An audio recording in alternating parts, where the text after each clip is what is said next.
Now, customers in today's small car segment want more than just an everyday functional mode of transport. They want cars with style, with personality, with emotional appeal, and in fact design in this segment has become one of the main reasons for a purchase decision. So with the next generation Corsa showing here for the first time at the London International Motor Show, we've designed a car that really lives up or fulfills the expectations of our customers. What's interesting in this segment is that in fact the whole segment has grown a notch. It's no longer the small cuddly little car, but it is grown, it's becoming more adult, and as a result we need to apply a styling and a design language and a quality to the car that is very competitive. This is probably the most competitive market segment of any, and to be a winner in this segment you need to impress with compelling, expressive design. And of course, a whole bunch of great ideas. From a personality point of view, the Corsa attracts a lot of female buyers, and so the car, from a front design, has to be very appealing and very approachable. You can see this quite clearly in the way we've treated the front end. The chrome bar here, very dominant with a big emblem on the front, a typical Opel or Vauxhall trapezoid-shaped grille, and the crease line in the middle of the hood are the, let's say, brand icons on the front of the car. However, the headlamps are treated in a new way that is unique to Corsa. You can see here it's a nice soft shape flowing around the contours and is actually embedded in the body of the hood area to make it look very friendly and to play up this whole idea of bright eyes. Obviously the features on the front end have been upscaled somewhat in order to reduce the mass caused by a requirement called pedestrian protection. Pedestrian protection means that in this segment and all segments from now on have enough area, frontal area, to allow for maximum safety in the case of an accident.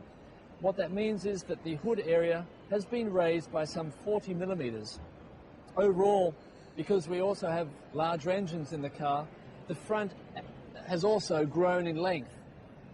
Now, in order to offset some of this extra mass and to avoid the car looking like an aardvark, we actually wrapped all these surfaces back so that you don't have any more corners on the car. This helps in obviously creating the impression of a small, compact front end. Another thing that helps is, in fact, the size of the lamps and how close they are to the base of the A-pillar. If this distance is quite short, then you have the impression that the hood is quite short, and as a result, makes the front again look visually quite compact. Overall, the architecture of the car, as I mentioned before, has grown significantly. The car is in fact longer than today's car, it's higher, it's wider, and one thing that, again, design pushed for really hard in the early development phase of the program was getting these A-pillars as far forward as possible. Now what that does is twofold. It allows us a beautiful streamlined contour, and I would say very much inspired by the Astra GTC, and at the same time opens up a window area here which is perfect for the driver, for visibility. It also adds another feature, the mirror mounted on the shoulder of the car.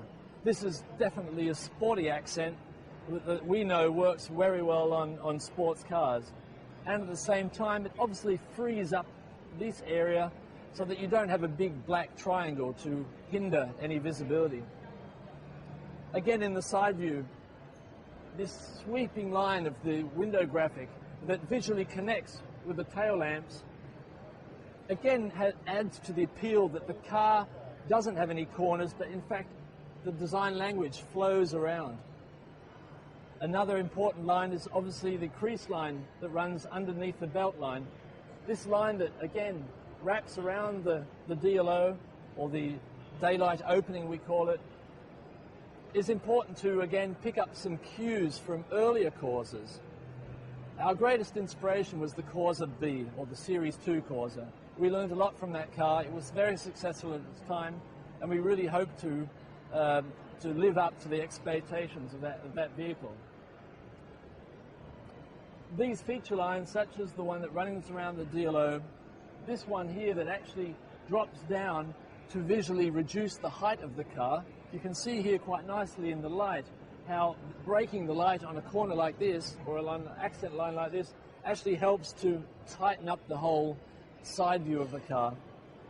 And this is underlined or underscored by the fact that we have these quite muscular rear flanks. And ending at the back of the muscle is a tail lamp mounted in the shoulder to, again, really to exaggerate the fact that we have quite a car with a lot of presence in the rear view as well. The rear window is also interesting from a design perspective.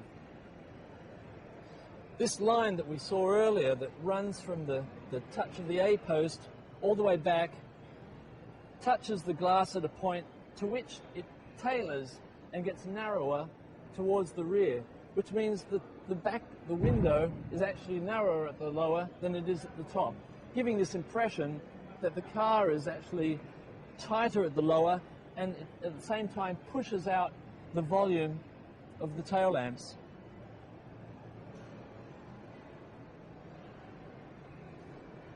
Interesting enough, design is more than just a few nice lines, nice shapes and contours. Design is also about practicality and versatility. As you know, versatility is one of our major brand characters, and to show it in a different way on a small car like this was definitely our main goal. Now, you may laugh, but the idea of having a hat shelf that neatly stores behind the rear seats when not in use is in fact a patented idea here on Corsa. We've never before had such a simple solution on a car that we hope to sell many of. Another idea is a second load floor, and you can see on this particular version there's space here for a spare wheel or luggage when not needed. So we've thought a lot about the function of the rear, especially the luggage compartment, which is an everyday usable part of the car. Goes without saying that the seats can also fold forward. They fold absolutely flat, so again we maximize the possible load volume in the interior. Another thing to mention as we're on the tail lamps is the fact that we have a night driving signature, we call it, where this part of the car lights up at night. You can see the globes inside. This creates a very individual look at nighttime, and the 5-door has a different graphic, a little bit more structured, obviously suiting the pragmatic nature of the 5-door vehicle. 3-door with this flame-like light is a little more emotional and sporty.